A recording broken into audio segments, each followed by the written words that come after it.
Naomi Carter had exactly 17 things left on her checklist when the world started spinning. The charity gala was in full swing.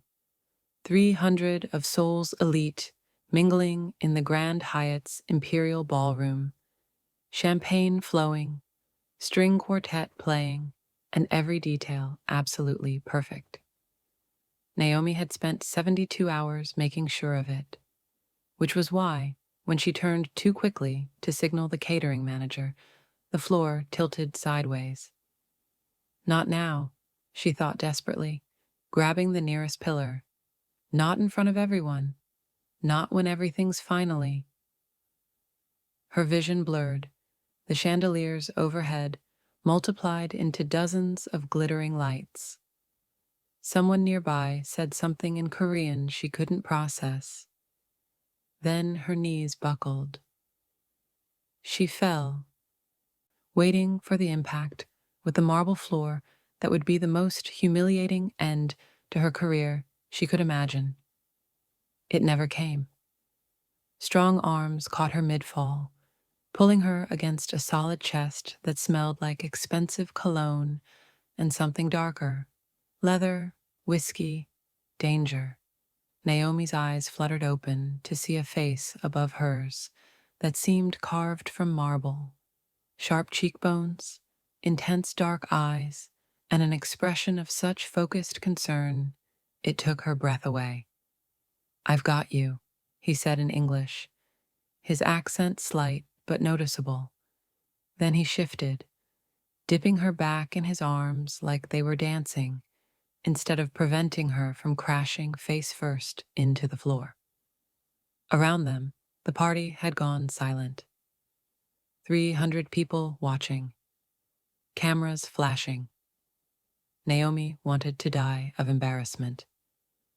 "I'm fine," she tried to say, but it came out slurred. You need medical attention."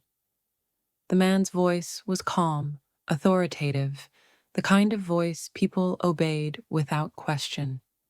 He looked at someone over her shoulder. "Clear my suite, now. Wait." Naomi struggled weakly. "The event. I have to." "The event is handled. You're not." He adjusted his grip, and Naomi realized with horror that he was carrying her now, bridal style, through the ballroom crowd that parted like the Red Sea. The last thing she saw before consciousness slipped away completely was the concern in those dark eyes, and the way every single person in that room watched him with a mixture of fear and respect. Naomi woke to softness, silk sheets, down pillows, lighting so perfect it had to be designer. She blinked slowly, her mind struggling to catch up, and realized she was in a hotel suite that probably cost more per night than her monthly rent. "You're awake." That voice again, the man from the ballroom.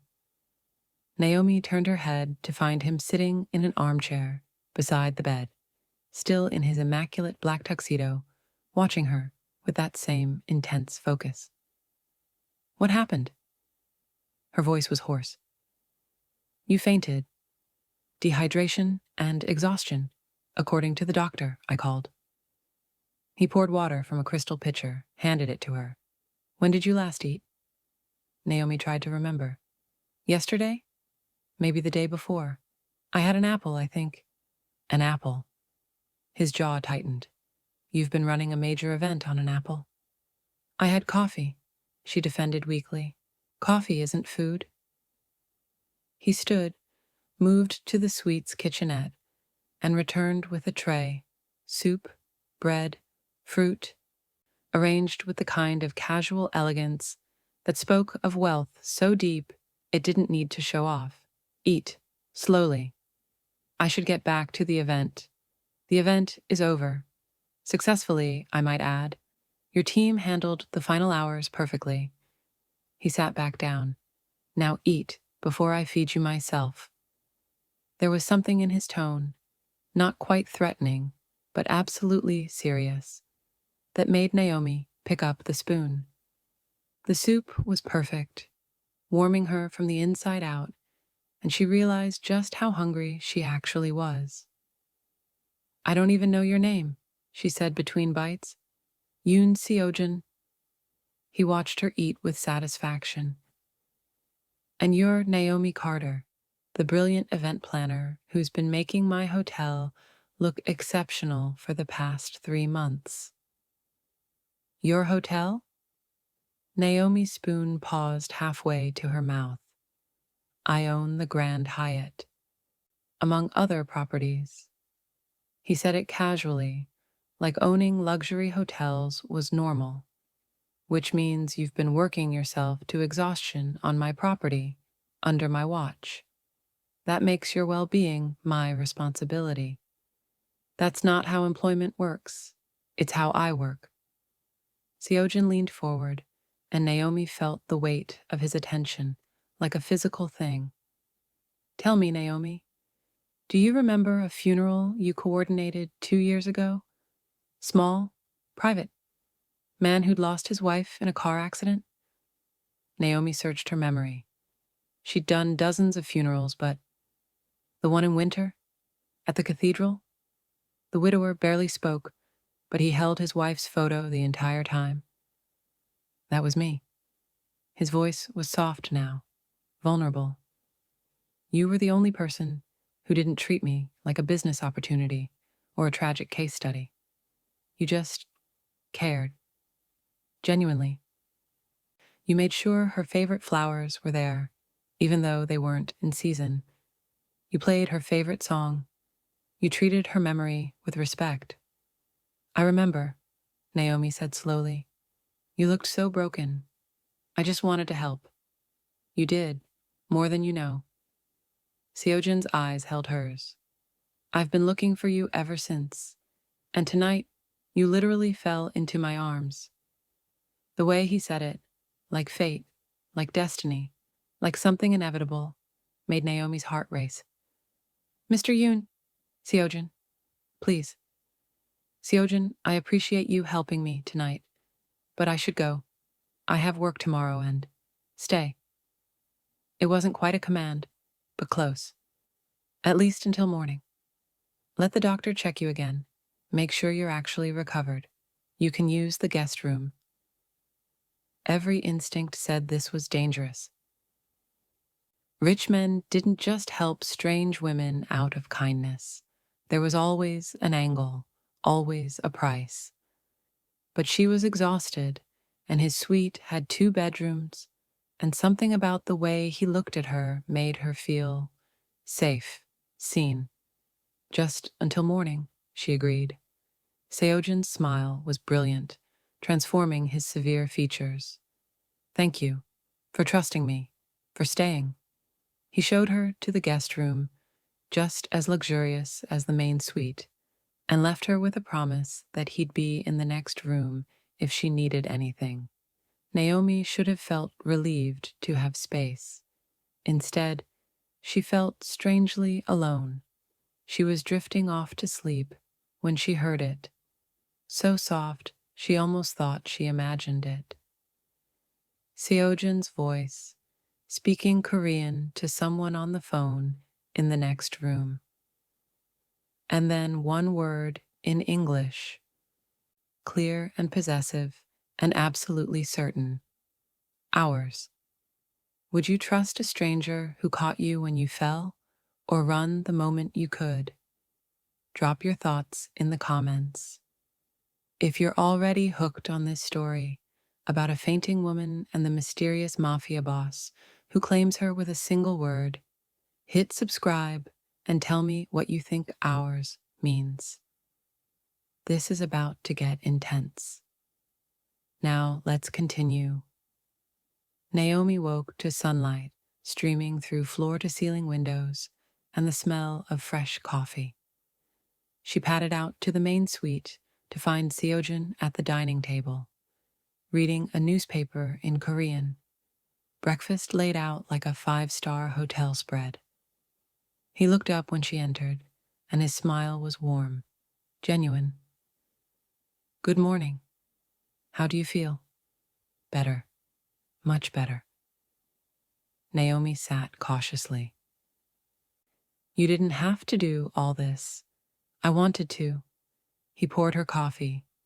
Besides, I owe you. You made my wife's funeral beautiful when I couldn't think straight enough to plan anything. This is the least I can do. Over breakfast, they talked. Seojun asked about her work, her life, how she'd ended up in Seoul. Naomi found herself opening up more than she intended, telling him about her Jamaican grandmother who'd raised her in London, her passion for creating perfect moments for people, her struggle to be taken seriously in Korea's male-dominated events industry. They see a Black British woman and assume I'm a diversity hire, she admitted, so I work twice as hard to prove I deserve to be here. Which is why you worked yourself into collapse. Seojun's expression darkened. Naomi, you're brilliant at what you do. Anyone who can't see that is a fool. You barely know me. I know enough.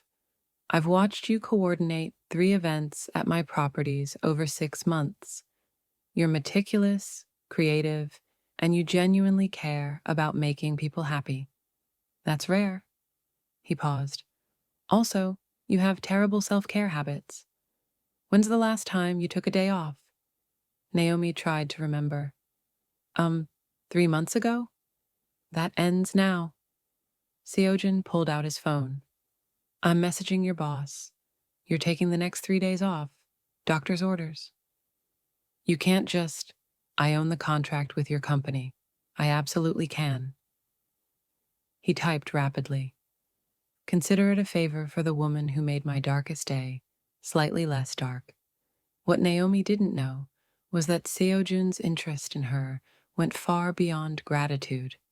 After his wife died, he'd become hollow, functioning but not living, running his empire but feeling nothing.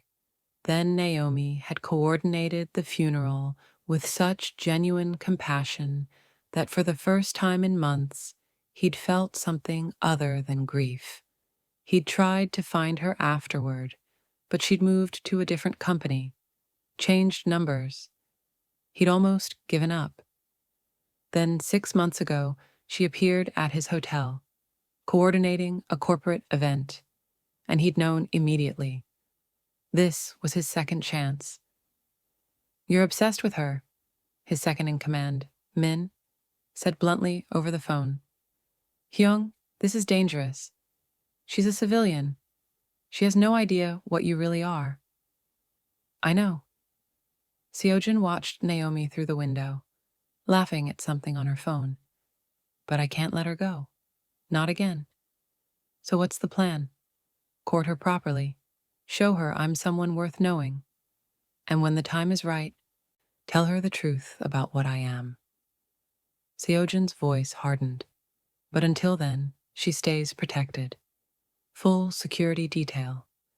I want eyes on her every moment she's not with me. Boss, if she finds out you're watching her, she won't. Be discreet. Seojun ended the call and returned to the suite. Naomi looked up. Everything okay? Perfect. I just cleared your schedule for the next 3 days. So, Ms. Carter, what would you like to do with your unexpected freedom? The 3 days became a week, became 2 weeks, became Naomi's phone filling with texts from Seojun, invitations to dinner, to gallery openings, to quiet walks along the Han River. I think he likes you, her coworker Sarah teased, the mysterious hotel mogul who swept you off your feet. Literally. It's not like that. He's just being nice. Girl, men who own hotel empires don't just be nice. He wants you. Naomi couldn't deny the chemistry. Every time she saw Seojun, the attraction grew stronger. The way he listened when she spoke, the way he remembered tiny details, the way his hand would hover near her back without quite touching, always respectful of boundaries. But there was something else, something she couldn't quite identify. The bodyguards who appeared whenever she went out alone. The way certain people deferred to Seojun with fear rather than respect. The phone calls he'd take in Korean, his voice dropping to something cold and commanding. "What do you really do?"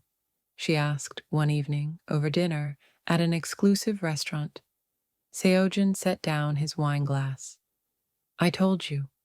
I own hotels, entertainment venues. That's what you do." "I'm asking who you are." Naomi leaned forward. "People are afraid of you, Seojun. Not just respectful. Afraid. And you have bodyguards. And you speak Korean differently on business calls than you do with me. So I'm asking, what am I getting involved with?" For a long moment, he was silent. Then, "You're right. I haven't been completely honest." "About what?" "About the full scope of my business. The hotels and clubs are legitimate, but they're also fronts. I run the Midnight Viper Syndicate.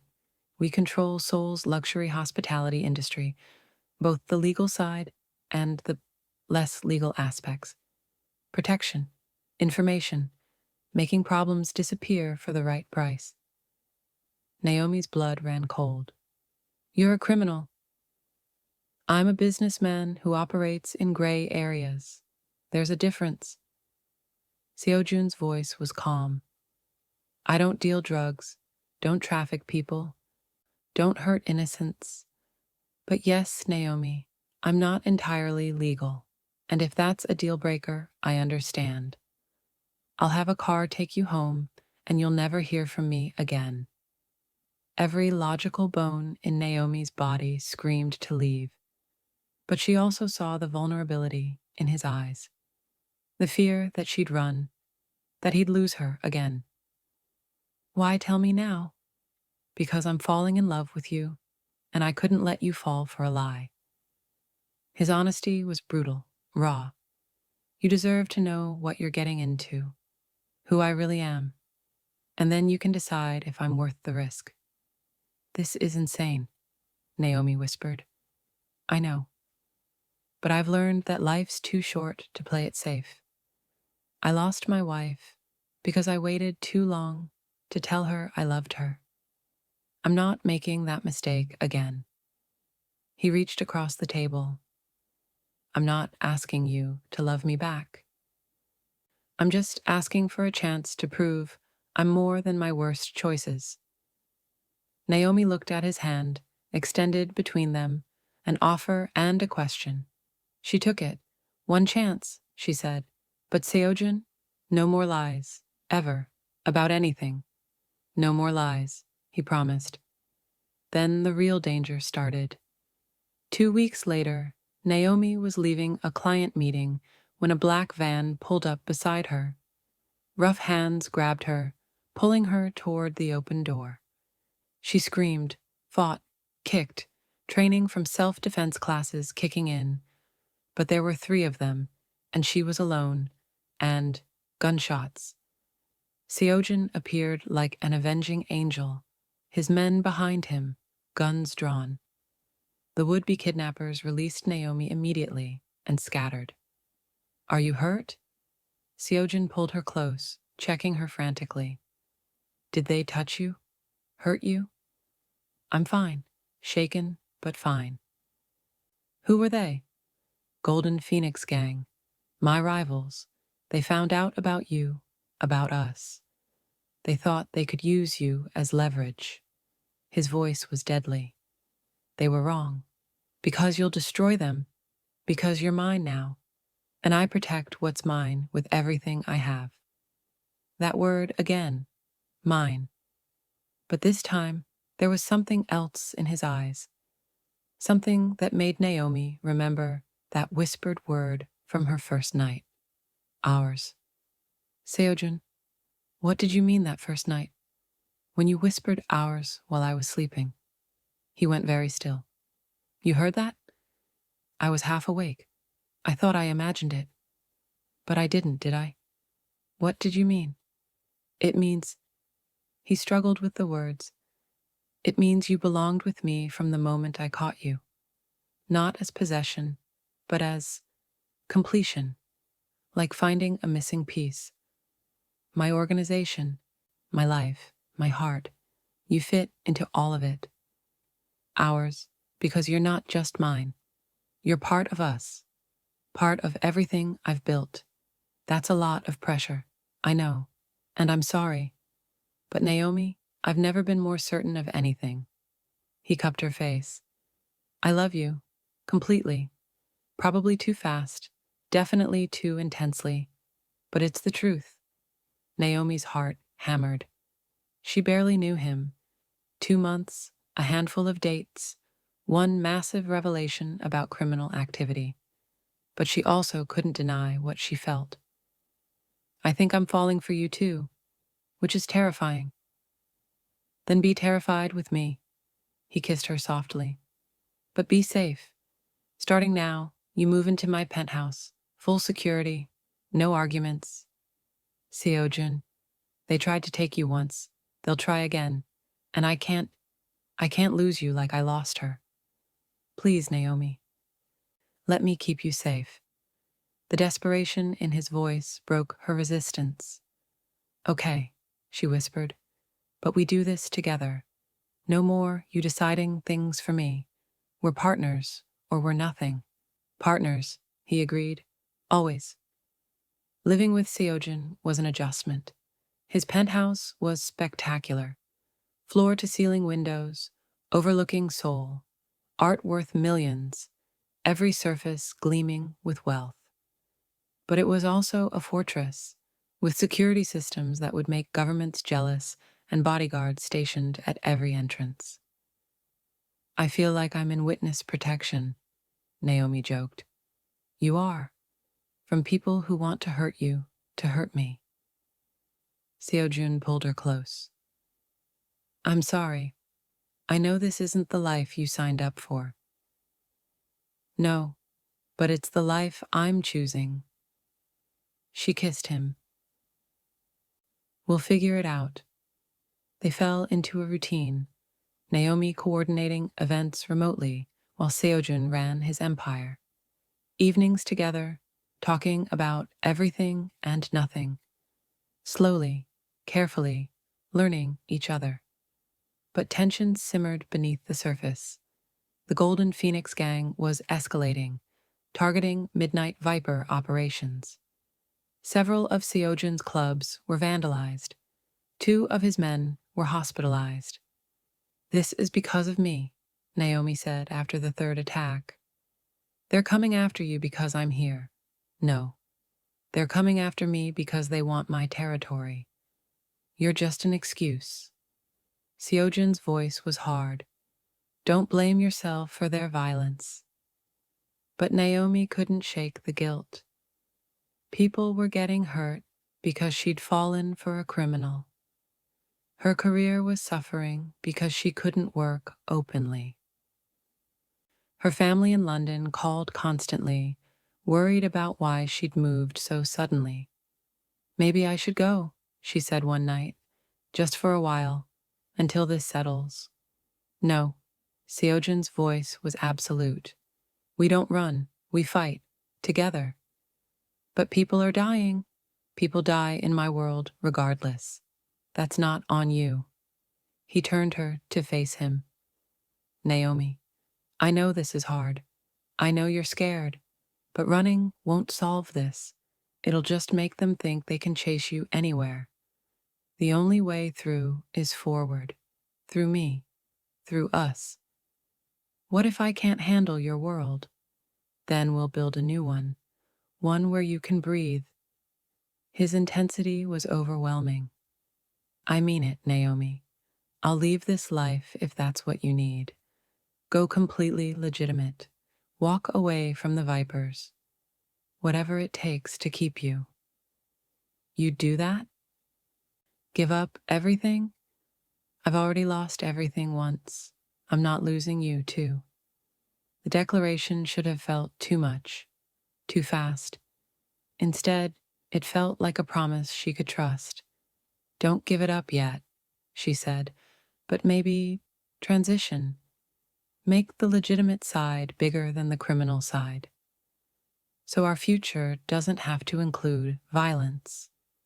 I can do that. He kissed her forehead.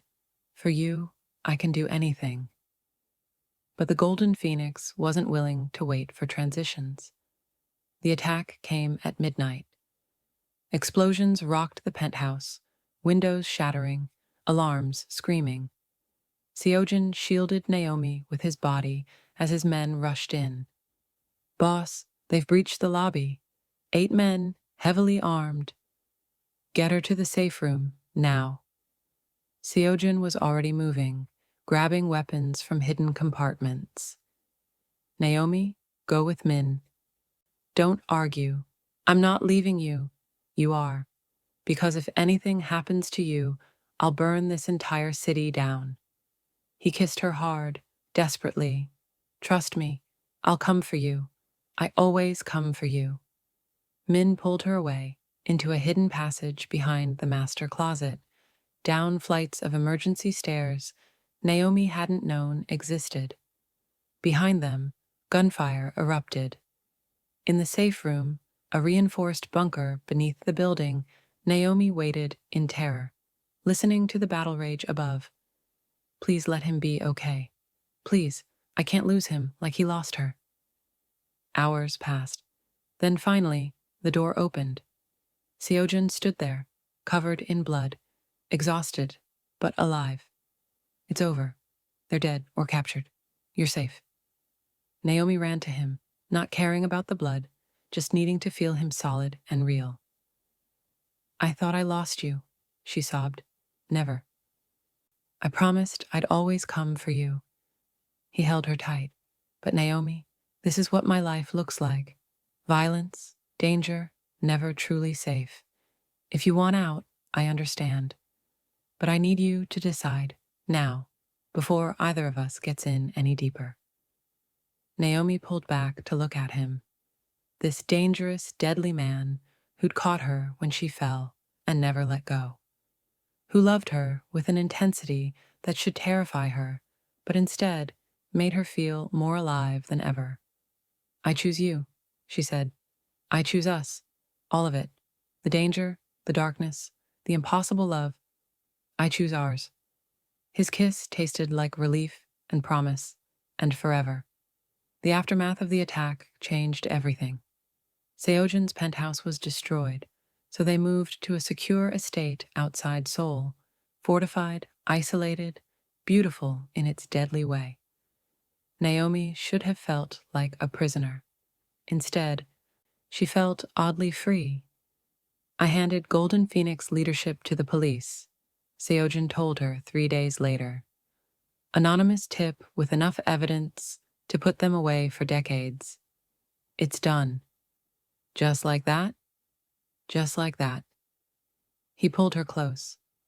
I told you, I'll do whatever it takes to keep you safe.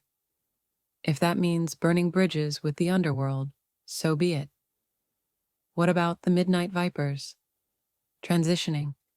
I'm selling off the illegal operations, keeping only the legitimate businesses. Hotels, clubs, restaurants, all above board. It'll take a year, maybe 2, but I'm getting out. His voice was firm. For you. For us. For the future I want to build. Naomi felt tears prick her eyes. You're really doing this. I'm really doing this. Because you were right. I've built an empire on gray morality, and it's time to step into the light. With you.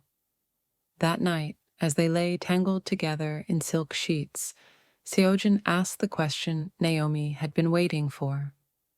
Marry me. She looked up at him. What? Marry me. I know it's fast, I know it's crazy, but I'm 35 years old, and I've been dead inside since I lost my wife. Then you fell into my arms, literally, and I came back to life. So marry me, Naomi Carter.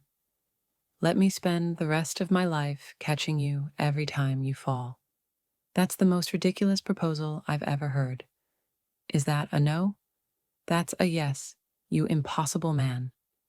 She kissed him fiercely. Yes, I'll marry you. Yes, 2 hours. But happily ever after came with complications. Naomi's family flew to Seoul for an engagement dinner, and the culture clash was immediate and painful. You're marrying a man you've known for 3 months? Her Aunt Marcia's voice could cut glass. And he's Korean? And rich?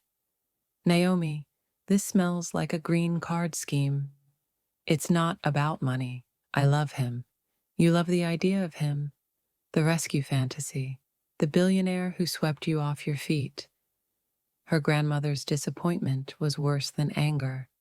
Baby girl, I raised you to be independent, to build your own life, not to become some rich man's trophy. That's not what this is. Then what is it? Explain to me how this man, who you fainted in front of and immediately moved in with, isn't taking advantage of your vulnerability. Naomi couldn't explain, not without revealing Seojun's criminal past, which would only make things worse. So she said nothing, and her family's disappointment hardened into judgment. The dinner was a disaster. Seojun tried to charm them, but his intensity, his protectiveness, his obvious obsession with Naomi only confirmed their worst fears. He's controlling you, Marcia said bluntly. You've quit working, you live in his fortress, you can't go anywhere without bodyguards. That's not love, Naomi. That's captivity. After they left, Naomi broke down. They're right, she sobbed. I've given up everything. My career, my independence, my identity. I've become someone I don't recognize. Then take it back. Seojun's voice was firm. Start your own events company. I'll fund it, but it's yours. Your vision, your team, your success. And the security? We'll make it discreet. You'll have freedom and safety. Whatever you need to feel like yourself again. Why are you so good to me? Because you're mine. And I take care of what's mine. He kissed her temple. Always. Naomi's events company launched 6 months later. Small, exclusive, hers. Her first client was a corporate event for a tech company, and she threw herself into it with the passion that had made her successful. The event was perfect. As Naomi watched guests mingle, satisfied with her work, she felt like herself again. You're brilliant, Seojun said, appearing beside her. I'm so proud of you. Thank you for believing in me, for giving me space to find myself again. Thank you for not giving up on us when it got hard. He took her hand. Naomi, I have something to tell you. The transition is complete. As of today, I'm fully legitimate. No more criminal operations, no more gray areas, just legal businesses, legal money, legal life. For you. For us. Seojun. She felt tears threatening. You really did it. I promised I would. I always keep my promises to you. He dropped to one knee right there, in front of her clients and staff. So let me make another one. Marry me this weekend. No more waiting, no more delays. Just us, becoming ours officially. This weekend? Unless you need more time? No. Naomi laughed through tears. This weekend is perfect. The wedding was small, intimate, just close friends and family who'd come to accept their unusual love story. They married in a garden overlooking Seoul, cherry blossoms falling like snow. I, Yoon Seojun, take you, Naomi Carter, to be my wife, Seojun said, his voice thick with emotion. You caught me when I was falling into darkness. You gave me a reason to be better, to build something worth having. I promise to catch you every time you fall, to build a life with you that's ours completely. I, Naomi Carter, take you, Yoon Seojun, to be my husband, Naomi said, tears flowing freely. You caught me when I fell, literally and figuratively. You challenged me to be brave, to take risks, to build something impossible. I promise to build ours with you, every day, for the rest of our lives. When they kissed, the small crowd erupted in cheers. At the reception, Seojun pulled Naomi onto the dance floor, the same chandelier-lit ballroom where she'd fainted into his arms 8 months ago. Remember this? He murmured, dipping her back dramatically. How could I forget? The most embarrassing moment of my life. The best moment of mine. The moment you became ours. He pulled her back up, holding her close. I love you, Mrs. Yoon. I love you too, even though you're completely insane. Only for you. 2 years later, Naomi stood in the grand ballroom of the new Midnight Hotel, Seojun's latest legitimate venture, and one she'd helped design. Her events company had grown to 20 employees, handling Seoul's most exclusive parties. Seojun's businesses had expanded across Asia, all completely legal, all thriving. They'd built something together, a life, an empire, a family. Mrs. Yoon? Her assistant peeked in. The client's arriving for the final walkthrough. Perfect. Let's make this the best event we've ever done. That evening, Seojun found her reviewing contracts in their home office. You're working late again, says the man who's been in back-to-back meetings since 6 a.m. Naomi smiled as he pulled her up from her chair. What are you doing? Reminding you to rest. Doctor's orders. He placed a hand on her slightly rounded stomach. Both of you need rest. I'm pregnant, not fragile. You're carrying our daughter. That makes you precious. He kissed her softly. Take a break. Let me feed you something other than coffee.